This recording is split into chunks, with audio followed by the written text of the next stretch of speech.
안녕하세요 여러분.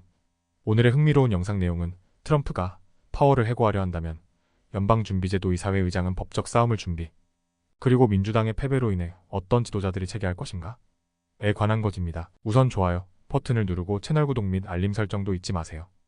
여러분의 관심과 지지가 저희에게 큰 힘이 됩니다. 첫 영상은 월스트리트 저널의 기사를 바탕으로 도널드 트럼프 전 대통령이 연방준비제도 이사회의 의장 제롬 파월을 해임하려는 계획과 관련된 법적 분쟁에 대해 이야기해보겠습니다. 파월 의장은 지난 트럼프 행정부 당시 해임 위협을 받았을 때 법적 대응을 준비했었는데요. 오늘날 그와 유사한 상황이 또 다시 벌어질 가능성에 대한 논의가 나오고 있습니다. 이 이야기를 통해 연준의 독립성에 대한 의미와 법적 논란을 쉽게 이해할 수 있도록 설명드리겠습니다. 제롬 파월은 2018년에 트럼프 전 대통령이 금리 정책에 반대하면서 해임 위협을 받았습니다.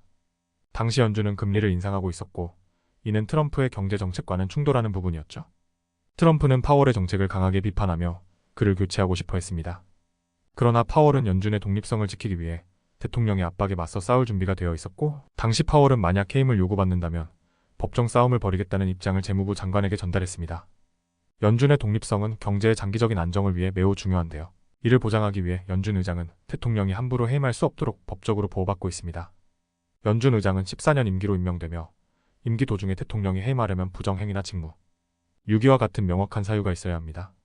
이러한 법적 장치는 연준이 정치적 압박에서 자유롭게 경제정책을 수행할 수 있도록 하는 중요한 장치입니다. 최근 트럼프가 다시 대통령이 될 가능성이 언급되면서 파월은 만약 또 다시 해임 위협을 받더라도 사임할 의향이 없다고 단호히 밝혔습니다. 그는 대통령이 연준 의장을 해임할 수 없다고 법적 근거를 들어 설명했는데요. 이는 연준 의장의 임기를 보장해주는 법적 장치에 의한 것입니다. 파월은 이번 상황을 통해 연준의 독립성이 흔들릴 가능성에 우려를 표했고, 대통령의 변덕에 따라 연준 의장이 교체되는 선례를 남기는 것은 바람직하지 않다는 입장을 밝혔습니다. 파월과 연준의 독립성을 보호하려는 사람들은 연준이 장기적인 경제 안정을 목표로 정치적 간섭 없이 일할 수 있어야 한다고 주장합니다. 트럼프의 경제 정책은 인플레이션과 금리를 낮추는 데 중점을 두고 있지만, 만약 대통령이 연준을 강하게 압박하여 단기적인 이익을 위한 결정을 강요한다면 경제의 장기적인 안정에 해를 끼칠 수 있습니다. 결론적으로 연준의 독립성을 지키기 위한 파월의 법적 대응은 단지 개인의 문제가 아니라 미국 경제의 안정성과도 직결된 중요한 사안입니다. 이번 사례는 연준의 독립성을 보장하는 제도의 중요성을 다시 한번 상기시켜주는 사건이라고 할 수 있습니다. 다음 영상은 월스트리트 저널의 기사를 바탕으로 민주당의 리더십 재편에 대해 이야기해보겠습니다. 최근 도널드 트럼프가 대선에서 승리하면서 민주당은 새로운 리더십을 통해 당의 제도약을 모색해야 하는 상황입니다. 여러 민주당 인사들이 앞으로의 리더십 자리를 놓고 어떻게 움직일지, 또 어떤 인물들이 트럼프 행정부에 맞서 당을 이끌어갈 가능성이 있는지 함께 살펴보겠습니다. 하킴 제프리스 현재 하원 소수당 대표로서 민주당의 중요한 인물입니다. 뉴욕 출신의 제프리스는 트럼프 행정부가 시작되면 빠르게 야당 대표로 부상할 것으로 보입니다. 그는 노동계층과 연결을 유지하며 민주당 의원들을 하나로 모으려는 노력을 지속하고 있습니다. 척 슈머 상원 민주당의 대표로서 공화당이 상원을 장악하게 되면서 소수당 대표로 역할이 전환될 예정입니다. 그는 트럼프 행정부 첫 번째 임기에서도 비슷한 역할을 맡았으며 양당 간의 협력적 입법을 통해 민주당의 원칙을 지키기 위한 노력을 이어갈 것입니다. 제이미 라스킨은 트럼프 탄핵 재판과 의사당 폭동 조사에서 중요한 역할을 했습니다.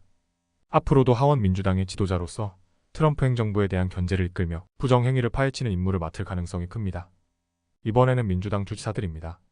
주지사들은 각 주에서 민주당 가치를 지키며 트럼프 행정부에 맞서려는 노력을 하고 있습니다. 개빈 뉴섬 캘리포니아 주지사로서 반 트럼프 세력의 주요 인물로 자리 잡고 있습니다.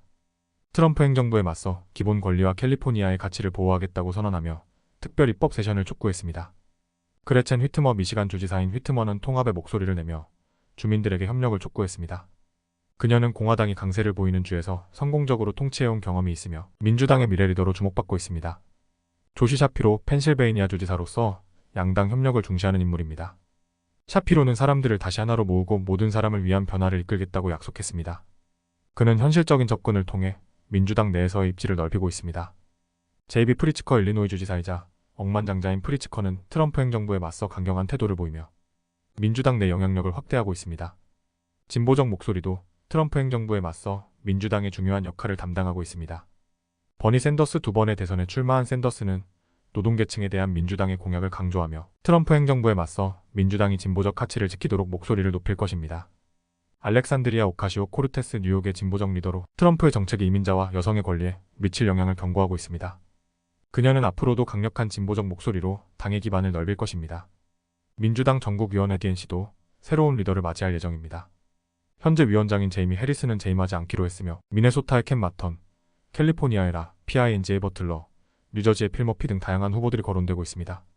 새 DNC 의장은 민주당의 미래를 이끌 새로운 방향을 제시하는 역할을 할 것입니다. 마지막으로 이번 대선에서 패배한 해리스 부통령의 향후 행보도 주목됩니다. 해리스는 결과를 수용하면서도 캠페인의 핵심 가치를 계속 지켜나가겠다는 의지를 밝혔습니다. 그녀가 차기 대선에 다시 도전할지 아니면 다른 역할을 맡게 될지는 아직 불확실하지만 그녀의 행보는 당의 미래에 중요한 영향을 미칠 것입니다. 오늘은 여기까지입니다.